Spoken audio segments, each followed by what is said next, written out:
ফেরাউনের অরিজিনাল বাড়ি মিশর না, ফেরাউনও মিশর বেশি টাকা ইনকাম করতে রওনা করেছে। রাস্তায় বন্ধুর সাথে দেখা হয়েছে, কো বন্ধু কই যাও? কো যাবো মিশর। কো তাহলে আমিও যাব। দুজন রওনা করেছে। রাস্তায় তাদের খিদা লাগছে, এক লোক তরমুজ খেতে তরমুজে কাজ করতেছে, সেই জমিনের কিনারে দাঁড়াইছে। তখন মালিক বলে, তরমুজ খাবা? হ্যাঁ খাবো। তরমুজও খাইছে, কিছুদিন কাজও করছে।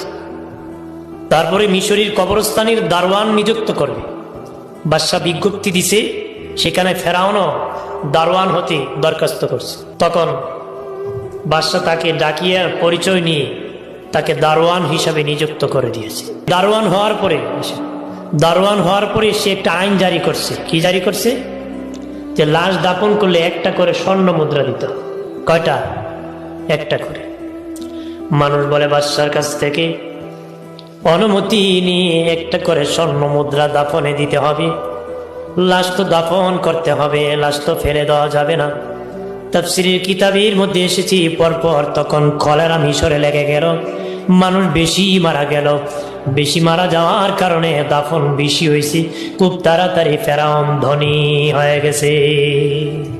কলেরা লাগছে, মানুষ বেশি মরছে, আর স্বর্ণ মুদ্রা বেশি পাইছে, তাড়াতাড়ি ধনী হয়েছে।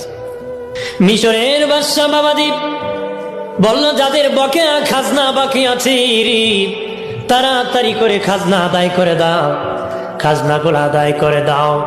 তখন ফেরাউন বলল, বাদশাহ আমার তো অনেক টাকা হয়ে গেছে, আপনি যদি অনুমতি দিতেন আমি সবার পক্ষে খাজনা আমি একা আদায় করে দিতাম। সবার পক্ষে থেকে খাজনা আমি একা দিয়ে দিই। বাদশাহ ছেলেটা তো খারাপ না, ভালো ইনকাম করছে, কিন্তু জনগণে দিয়ে দিতেছে। জনগণের অন্তরে ঢুকে গেল রে বাবাজি। মানুষ মনে মনে বলে, ওই বেচারা যদি দারোয়ান না হয়ে বাদশাহ হতো তাহলে তো কিছু কিনে খাওয়া লাগতো না।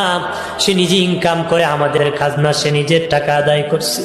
কিছুদিন পরে মিশরের প্রধানমন্ত্রী মারা গেছে, বাদশাহ একটা ইলেকশন দিছে। ফেরাউন সেই ইলেকশনে ভোটে দাঁড়ায় গেছে।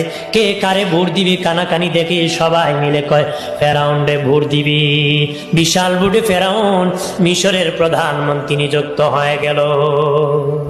ভাইরা আমার খেয়াল করেন ভালো করে, কিছুদিন পরে মিশরের বাদশাহ মারা গিয়েছে। ফেরাউন ডাকছে, বাদশাহ ছাড়া দেশ চলতে পারে না, কাকে বাদশাহ বানাবো? তারা বলে, আপনি আমাদের বাদশাহ, যারে খুশি তারে আপনি প্রধানমন্ত্রী বানান। ওই যে বন্ধু হামান গিয়েছিল সাথে, তারা ডাক দিয়া, বন্ধু রে তোর কপাল লাগছে, আমি হলাম মিশরের বাদশাহ, তুই হলো মিশরের প্রধানমন্ত্রী।